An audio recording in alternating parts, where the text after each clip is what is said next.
दोस्तों आज हम इंडियन जियोग्राफी के अंतर्गत कच्चा थीवू द्वीप के बारे में देखने वाले हैं। पार्टिकुलरली इसकी लोकेशन को देखेंगे। इसके बाद इसके कुछ प्रमुख फैक्ट को हम डिस्कस करने वाले हैं।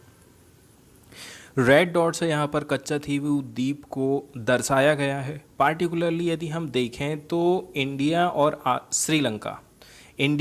श्रीलंका पार्टिकुलरली ये जो तमिलनाडु वाला एरिया है, तमिलनाडु और श्रीलंका दोनों के बीचों बीच में लोकेटेड है। मतलब रामेश्वरम है सबसे पास में कच्चा थीवू द्वीप के, और पाक स्ट्रेट जो कि श्रीलंका और इंडिया को अलग करती, पाक जल संधि के माध्यम से दोनों कंट्री अलग होते हैं। तो ये कच्चा थीवू द्वीप की लोकेशन है, आप देख सकते हैं।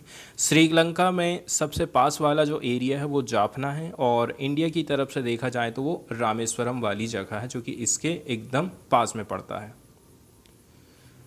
तो हाल फिलहाल में देखा जाए तो तमिलनाडु के मुख्यमंत्री ने भारत सरकार से कहा था कि आप श्रीलंका से कच्चा थीवू द्वीप वापस मांगिए, पुनः प्राप्त करिए। कच्चा थीवू द्वीप के बारे में थोड़ी सी बेसिक हम जानकारी देखते हैं। तो इसकी जो लोकेशन है वो रामेश्वरम, कच्चा थीवू द्वीप रामेश्वरम से 14 समुद्री मील दूर है। ठीक है, कितने दूर है ये? 14 समुद्री मील दूर है। और इसका जो एरिया है 285 एकड़ में ये फैला हुआ है। निर्जन और बंजर टापू है। निर्माण की बात करें, कब इसका निर्माण हुआ?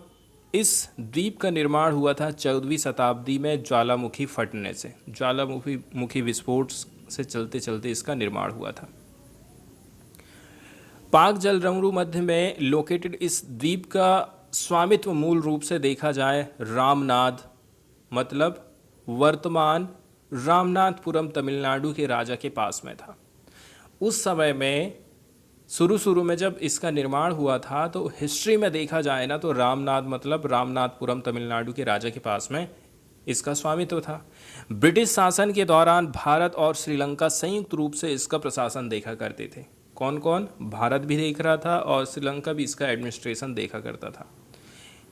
अब इसका यूज़ क्या होता था? तो यहाँ पर क्या है, मछुआरे लोग अपना जाल सुखाते थे, समुद्र में जाते थे, मछली पकड़ते थे, जाल की सफाई वगैरह इसी द्वीप में आकर के वो किया करते थे।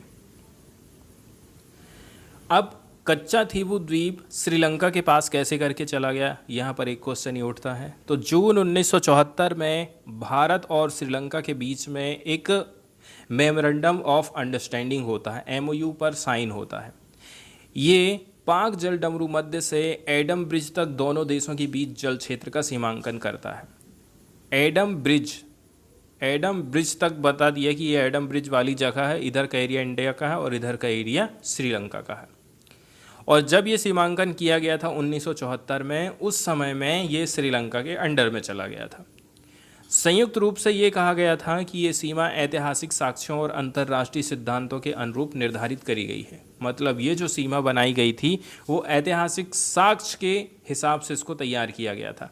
फिर बाद में 1976 में एक और समझौता होता है, वो मेन समझौता था, उसी को पूरा करने के लिए एक और पूरक समझौता आया था।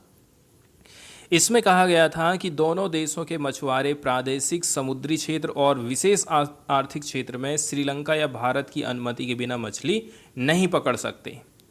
दो एरिया की बात करी जा रही है यहाँ पर, EEZ प्रादेशिक समुद्री क्षेत्र और विशेष आर्थिक क्षेत्र में मछली पकड़ना है तो श्रीलंका से अनुमति लेना पड़ेगा, भारत से अनुमति लेना पड़ेगा। ठीक है। लगभग 15 साल के बाद अगस्त 1991 में तमिलनाडु की तत्कालीन मुख्यमंत्री जयललिता ने कच्चा थीवू द्वीप फिर से प्राप्त करने के लिए प्रयास किए और उन्हें इसकी डिमांड करी थी। श्रीलंका ने इस आधार पर कच्चा थीवू पर संप्रभुता का दावा किया है कि 1505 से लेकर के 1658 के दौरान पुर्तगालियों ने इस द्वीप पर अधिकार किया था। इस हिसाब से देखा जाए तो ना तो ये आपका है, ये किसका है? ये हमारा है। केंद्र सरकार क्या सोच रही है? तो केंद्र सरकार ने 2013 में सर्वोच्च न्यायालय में ये कहा था कि श्रीलंका से कच्चा थीवू को पुनः प्राप्त करने का कोई सवाल ही नहीं उठता है, क्योंकि भारत से संबंधित कोई भी क्षेत्र श्रीलंका को हमने सौंपे ही नहीं है। फिर दिसंबर 2022 में हम देखते हैं केंद्र सरकार ने संसद में बताया था कि कच्छातीव द्वीप भारत श्रीलंका अंतर्राष्ट्रीय समुद्री सीमा पर श्रीलंकाई क्षेत्र में लोकेटेड है।